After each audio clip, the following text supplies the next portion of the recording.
ሰላማት ሎማዓልቲ ጎመን ብስጋ ኢና ክንሰርሕ ምሽካም መወዳእታ ምሳይ ፅንሑ ላይክ ጌርኩም ጀምርዎ።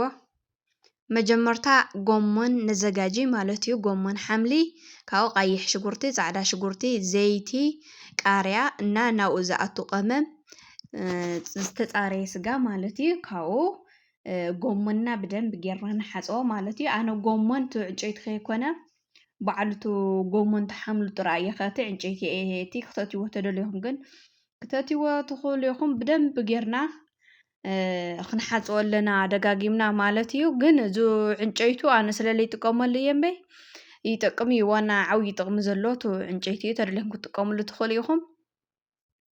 ጎመንና ከምዚ ጌርና ሸምጢጥና ብደንቢ ሕፅብ ኣቢልና ነዘጋጀዮ ማለት እዩ። ክንሓፅቦ ተለና ብደንብ እናነፀልና ሓፂብና ክነዘጋጀዮ ኣለና ማለት እዩ። ሓፂብና ብደንብ በቃ 4-5 ግዜስ ክሕፀብ ኣለዎ እቲ ጎመን ሓፂብና ከምዚ ኣቢልና ኣዘጋጂናዮ ኣለና። ብደንቢ ማይ ድግምግም ኣቢልካ ክሕፀብ ኣለዎ ተዘጋጅዩሉ ማለት እዩ።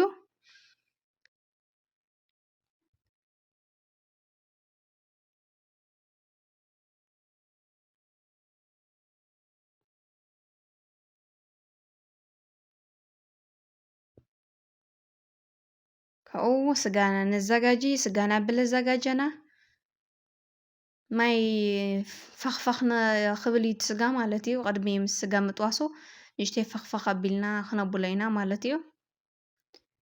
እወ እቲ ስጋ ግን ዓፅሚ እንተዝህልዮ ፅቡቅ እዩ ከምዚ ናይ ቅቅል ዝስራሕ ማለት እዩ። ካብኡ እቲ ቆስጣ ብኢድና ቁርፅ ቁርፅ ኣቢልና ብላዕሊ ነእትዮ እቲ ቆስጣ ማለት እዩ። ገና እቲ ማይ ተይደፋእና እቲ ስጋ ምስ ማይ እናሃለየ ፈኽፈኽ በለለ እቲ ዓፅሚ ጎመን ነእትየሉ ማለት እዩ። ንእሽተይ ብትኽ ብትኽ ኣቢልና እቲ ጎመን ካብኡ ክሽካብ ንመስል ብደንብ ንፅበዮ ኣለና ማለት እዩ። ካብኡ መኽ ኢሉ ባዕሉ ብልበሰለ ዝግ ክብል እዩ ንታሕቲ ርእይዎ ብደንብ በሲሉ ኣሎ ማለት እዩ። ካብኡ ፃዕዳ ሽጉርቲ ነእትወሉ ብላዕሊ ካብኡ ንኸድኖ ንእሽተይ ይብስል ክሽካዕ ንብል ካብኡ ዘይቲ ማለት እዩ። ዘይቲ ብላዕሊ ነእትወሉ ፃዕዳ ሽጉርቲ ቀፂሉ ዘይቲ ካብኡ ዘይቲ ጌርና ንእሽተይ ንኸድኖ ብጣዕሚ እዩ ጥዑም። ካብኡ ቀይሕ ሽጉርቲ ነእትወሉ ማለት እዩ።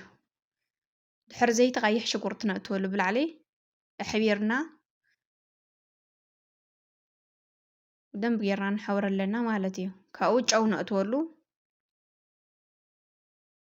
ካብኡ ዘዳለናዮ ቀመም ነቲ ቆስጣ ብስጋ ዝኸውን ዘዳለናዮ ንጥቀመሉ ቀመም ዘዘጋጀናዮ ናብኡ ነእትዎ ማለት እዩ። ካብኡ ድሓር ጠስሚ ዝተነፀረ ጠስሚ ተልኢልና መጠረሽታ ብላዕሊ ነእትወሉ ማለት እዩ። ብጣዕሚ እዩ ጥዑም ሰሪሕኩም ሞክርዎ። ላይክ ምግባር ኣይትረስዑ። ካብኡ ቃርያ ምስ ፍርኡ ብቁመት ዝተኸተፈ ቃርያ ነእትወሉ ማለት እዩ። ቅልል ዝበለት ኣሰራርሓና እዚኣ ትመስል። ካብኡ ናብ ፃሕሊ ንእሽተይ ጠስሚ ንገብር ማለት እዩ። ኣምኪ ከቢልና ካብኡ እዚ ጎመን ናብኡ ንግምጥሎ ምስ ስግኡ ማለት እዩ። ብጣዕሚ እዩ ጥዑም ዝኮን ምስ መረቁ ገና መረቁ ለፀፍ ክብል የብሉ ተደሊና ብሕምባሻ ተደሊና ብእንጀራ ጌርና ሚጥሚጣ ጌርና ክንበልዖ ንኽእል ኢና። እዚኣ ትመስል ነይራ። ላይክ ምግባር ኣይትረስዑ። ኣብኡ ዘለኹም ወሰላም ኩኑለይ።